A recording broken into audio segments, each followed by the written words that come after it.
পাকা পটকগুলো তোল।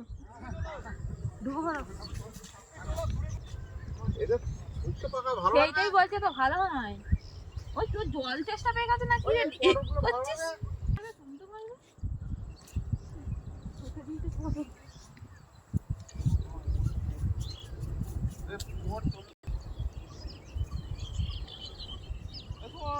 ওই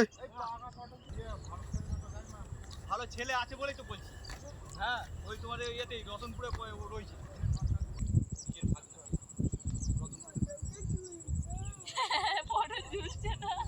মারা গেছে বলে এখন ফ্যামিলিতে কেউ নেই, একা এখানে এখন কোন একটা প্রাইভেট কোম্পানিতে কাজ করে। আর ওখানে আগে বাইরে থাকতো। আমার সংসারে